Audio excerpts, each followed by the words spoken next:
welcome to the Grace Down Podcast. I'm Jonas. And I'm TNT Don. I'm Mike the Explosive One. Let's crack into another one. TNT. Yo. You know, a few weeks ago, I believe Mr. X was here. We were talking about a company has come out and let you do a payment plan for your DoorDash deliveries. Oh, yeah. This is a good idea. Mm-hmm. This is a good idea. So, the name of the company was Klarna. The company behind it was Klarna.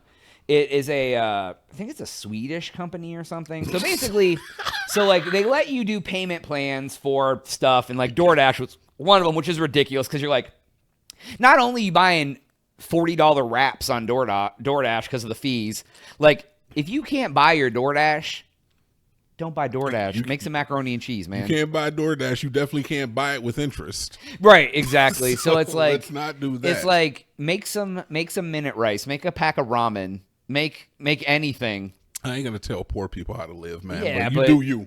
I mean, but do you? I guess. So they announced their financial results. Oh, I'm sure they are bigger than Bitcoin. They made $1 billion. No, they the first quarter of 2025 they lost $100 million. Oh, imagine! You mean when you just take people and that's just a debt company? Your company that's like, hey, we're going to go into the red and we're going to stay there, but eventually people are going to pay us back for our burrito they ate in 2024. Yeah, really? People ain't paying for their shit they bought on their credit card, let alone they ain't paying for that goddamn burrito they ate for lunch 6 years ago. So whose idea was this? I don't know, but it was more than double their loss of last year's quarter. And then it says credit losses rose 17% year over year to $136 million, reflecting a growing number of consumers failing to pay their loans on time. And and then it says but despite the losses, their revenue grew 13%. They brought in $701 million on this company. So it's but they lost more than that. Yeah, exactly. So their revenue's growing, but is it working? Because like you said, they take on all the debt up front, and then it comes back because it's their debt. They don't have to pay interest on their own debt. So they're making money off the liability of the debt. They're charging interest. Yeah, so it's I don't know, man. They're it just the still charging seems you interest. Even if, say, in a few years it turns around, because that's how debt collection companies stay in business, right? They buy debt, they whatever. But this is okay, I'm going to be the guy from now on. I'm going to start a business where I loan everybody $5. I'm going to loan you $5. I need you to pay me back in a week. How many of those people are actually going to pay me back? And if they don't pay you back, they owe you $6. Yeah, then you owe me $6. They're still not paying me back. And then next week it's $7. But I'm still handing out money. I'm still not getting most of it back. So now I have to put money into a collection company. Those things are only 30, 35%, 40% successful. And they're taking tons of money too off the top for collecting it. Yeah, and then they're going to be like, "Hey, if you can give us $4.75 right now, we'll get you off the books." And they give the other company $2, and they keep the rest. Yeah, it's I don't know. The credit and debt collection industry is a wild industry. You can't even trust it anymore today, man, because of all of the calls that people get, what do you call those? The robocalls, the scam calls. Yeah. Oh yeah. You can't even trust debt collect. If somebody called you on the phone asking you for money, you have every right to raise your eyebrow and be like, nah. Yeah, I'll call you back. And then even if you call them back, it's still questionable. Exactly. Yeah, I actually I got a bill in the mail the other day. I didn't even know it was a toll bill that I didn't know I had. Yeah. And that shit, it was $5 in tolls. The bill was now $51. And I was like, they charged me 500% fees for it was from February. So it was 3 months past. Yeah. But I didn't even know I had it. It was $5. So I called them and they knocked off half of it. I ended up paying $22. But I'm like, bro, the F. What is happening? That's insane. Yeah, it's and that's a toll bill. I thought I thought we paid for those bridges and byways with our money that we paid in taxes. Isn't that how taxes work? You take the tax money and then you do the infrastructure and the roads and stuff. Yeah. I don't know, man. It's a wild thing. It really makes. I don't even know how it makes me feel. It feels very scummy that there's companies that really like those check cashing places too. They take advantage of people who are like desperate for money. Yeah. And you're like, okay, well, I really, really need $200 to last me till payday because I'm broke. I have a family. I need to buy food. And then you're like, you go there and they're like, yeah, we'll give you $200, but you got to pay us like $240 next week for like a 1 week loan. It's like a 40% interest. So then you go and you got to pay them $240 out of your paycheck. Well, now you're short $240 on your paycheck. So then you're like, oh, well, let me loan $240 from you. You're like, that's fine. You got to pay us $300 back next week. Then you get your paycheck. Now you're short $300. Before you know it, your whole paycheck is going to them.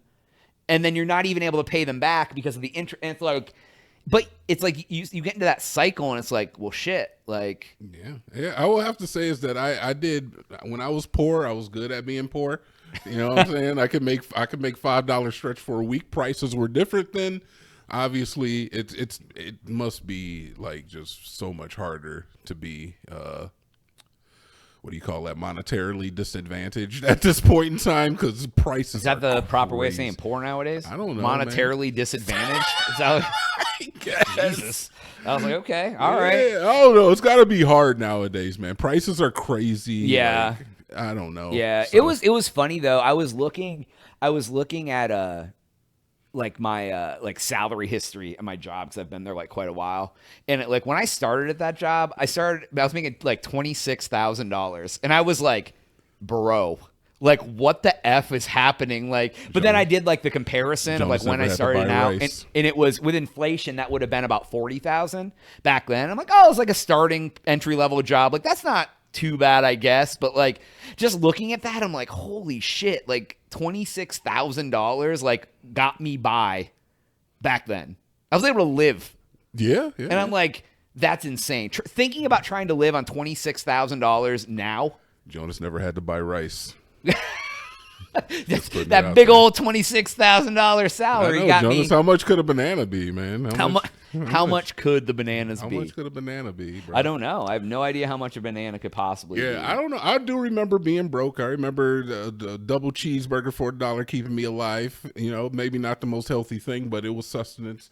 Ramen noodles were the big thing. Those aren't even as cheap as they used to be. No, absolutely not. I just don't think it's a good idea for a company to take on that debt unless you're doing it. Like the amount of loaning out that this company was doing, you got to realize that it's not coming back. It's like I've given money on loan to friends before and they've not paid me back. I could only imagine if you're giving loans to like every Joe Schmo. Honestly, I feel like I should have jumped on the bandwagon. I should have went on there and at least got my one free order of DoorDash that was paid to me by the Swedish company, and then I could have just been out because they're going to be out of business in no time. They're gone. They're never going to collect this money because they're going to go out of business, and all their shareholders are going to eat that. And I don't know. Somebody's going to. I don't think they're public. But yeah, I mean, they might go public at some point. And it's just like, dude, like I like it seems like such a like I see what they're doing. I see what they're going for. It seems like such a nice thing. It's like I love how it's a nice thing, just like gouging consumers. Oh yeah, that's true. I was gonna say philanthropic, but it's 100%. It's definitely not philanthropic. No. It feels that way because, like, who's gonna use that service? Believe me, if I was Brad Pitt and I wanted to get DoorDash, I would say, "Yeah, I'm Brad Pitt. I want DoorDash," and they just bring it to me, deliver it to Brad Pitt's house. Like they're just gonna bring it to Brad Pitt's house, and they're not gonna charge you. Brad Pitt ain't ordering DoorDash, bro. If I walked into Taco Bell as Brad Pitt, I'd be like, "Hey, everybody," and I'd do like a line from a movie or something. Like start spitting out Fight Club lines. Yeah, I don't know. He's like, say the line. Say the line. It's like I just wanted to destroy something beautiful. Yeah, there you go. And like 100%, you're gonna get a free taco. He's like, here's one soft taco, Mr. Pitt. Yeah, you can deliver it to my house. Deliver it to Brad Pitt's house, and it's getting there. Yeah, doesn't even. He says that and leaves. Talks in the third person. It still ends up at his house. Yeah, it would. He's like, deliver that to Brad Pitt's house. He's gonna come to his house with like the sauce like neatly packed.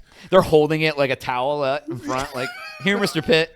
On a silver platter with a doily. He lets them eat it off his back in the front door. He's like, I'll be your table, sir. Like, yeah, like. I'd let him eat it off my back. I don't like the way that came I out. was like, phrase. I don't like the way that came out. Oh shit. Anyways, that's all the time we have for today's episode. Please make sure to like and subscribe for Jonas. TNT. Yeah.